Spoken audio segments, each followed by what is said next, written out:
Hey guys, Mr. Foxtrot 1996 here, and today I will be doing a review slash history lesson on my new to me Savage Model 99.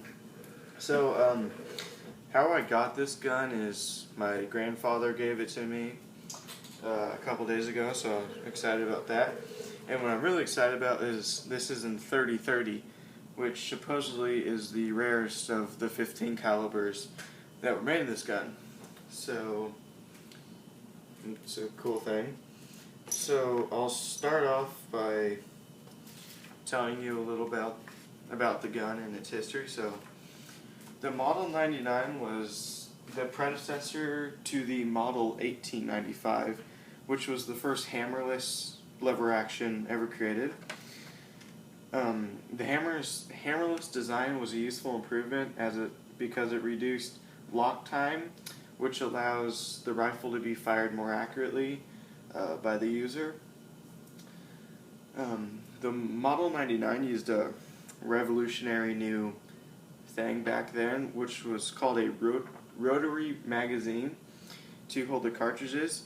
And why this was such a big improvement over lever actions with regular tube magazines is because you could use rounds that were they're called splitzer bullets, which instead of having your old 357 with a flat nose, you could use a 30-30 or something with a pointed bullet. And the reason being is because if you had two bullets in a box magazine, and that's a 357, and they're resting against each other, this bullet is basically going to act like a firing pin to that primer. So if somehow this bullet got enough force to hit that primer, this bullet will go off, and if there's any other bullets in front of it, it just wouldn't be good. You'd probably lose your hand, whatever hand was on the foregrip. So that's why they could, with the new box magazine, they could use big bullets like this. So, and because a 357, it's a flat nose, so it doesn't act like a primer or a firing pin to the primer. So that's why that was so revolutionary. And the box magazine used a spring-loaded spool with grooves to hold the cartridges, and I'll show you all this later. The Savage 1899 took... Sorry. Oh yeah, sorry. The Model 99 used a rotary box magazine for several years until it was eventually replaced by later models which had a detachable box magazine. Previous lever action rifles used tube magazines with plate cartridge, blah blah blah. During World War I, the Montreal Home Guard was issued Model 99 rifles in a musket form, which incorporated a bayonet lug and military-style lock. It is known as the Model 99D musket, and the Montreal Home Guard contract was for a total of 2,500 rifles, all of which are believed to have been delivered to the Montreal Home Guard. And these rifles, let me get to that in a second. So these rifles were chambered in 15 different calibers, and I'll read the list. It was 303 Savage, 340 Krog, 300 Savage, 30-30 Winchester, 250 Savage, 22 High Power, 22 250, which were also known as 22 2500 Remington, 243 Winchester, 308 Winchester, 358 Winchester, 7mm 08 Remington, 284 Winchester, 3855 Winchester, and 32. So that's a lot of calibers, and when I could find, a 30-30 was the rarest.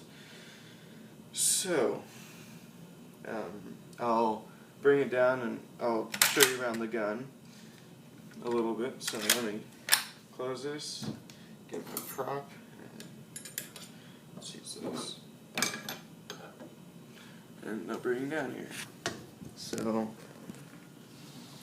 So the rifle is, or the buttstock is just like any other rifle with a pistol grip, and then your stock, and it has some nice checkering both on the grip and on the forend. So this, you can tell this is an older one because of the safeties and the box magazine, of course. But the safeties on the newer ones, they used safeties that were up here on the grip, like a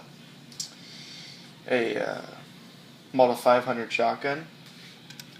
I couldn't think of the name there, but the safety's right here. So not only does this lock your trigger, but it also locks your lever, so you can't manipulate either of them.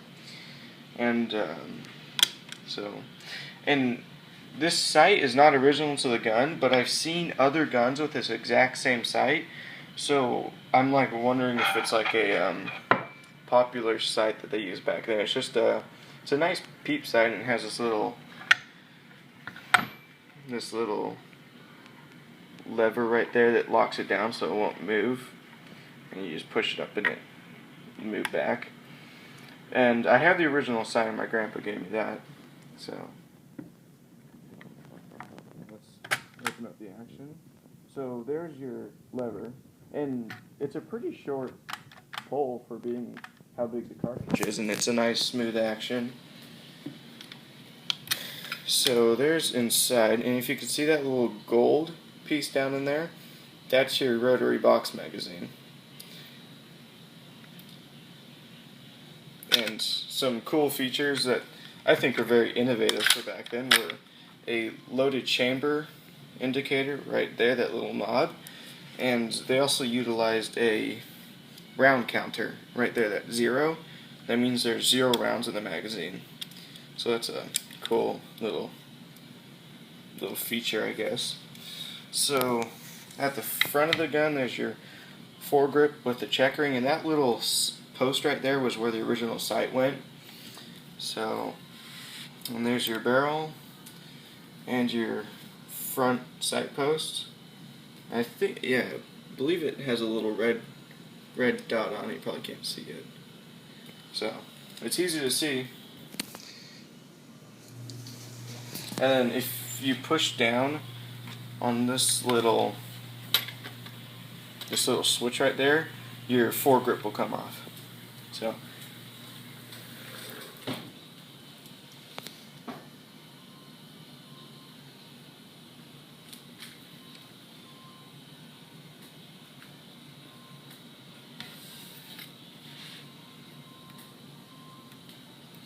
So that's about it for this review. I'm gonna go shoot it tomorrow, and I've shot this before and it ran fine and everything.